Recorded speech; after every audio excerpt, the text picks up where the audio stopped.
হরিণাকুণ্ডুতে দেশ মাতৃকা ও বিশ্বজননীর সকল সন্তানের মঙ্গল কামনায় 5 দিনব্যাপী 14তম বার্ষিকী উপলক্ষে বসন্ত উৎসব শুরু হয়েছে।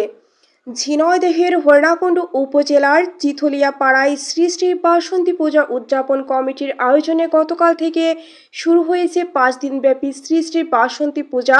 উপজেলার চিথলিয়া পাড়ায় শ্রী শ্রী কালীবাড়ি মন্দির এই পূজা অনুষ্ঠিত হচ্ছে।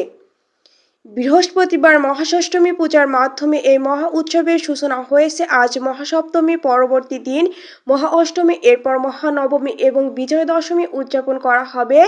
প্রতিদিন পূজার পাশাপাশি দুপুরের মহাপ্রসাদ বিতরণ এবং সন্ধ্যায় সাংস্কৃতিক অনুষ্ঠান অনুষ্ঠিত হবে, যেখানে স্থানীয় ও বিভিন্ন পর্যায়ের শিল্পীরা অংশগ্রহণ নেবেন।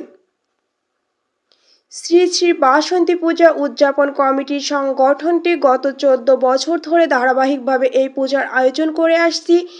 স্থানীয় সনাতন ধর্মাবলম্বীদের মধ্যে এই পূজা নিয়ে ব্যাপক আগ্রহ দেখা যায়। শুধুমাত্র পূজা নয়, এটি হয়ে উঠেছে চিঠলিয়া পাড়ার এক মিলন মেলা।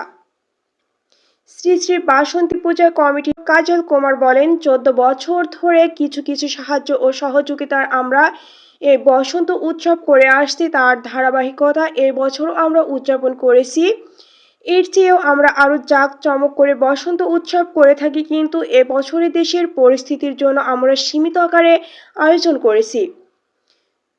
ধোপাঘাট থেকে বোনের বাড়িতে বেড়াতে এসে বসন্ত পূজা দেখে এসে একজন বলেন, এই বসন্ত উৎসব থেকে আমি মুগ্ধ হয়েছি ও নিজেকে ধন্য মনে করছি। এই পূজাকে চিথলিয়া পাড়ার ধর্মপ্রাণ এ মানুষ এবং সাধারণ দর্শনার্থীদের মধ্যে ব্যাপক উৎসাহ উদ্দীপনা দেখা যাচ্ছে। উপজেলা জুড়ে এই আয়োজনকে ঘিরে আনন্দের আমেজ বিরাজ করছে।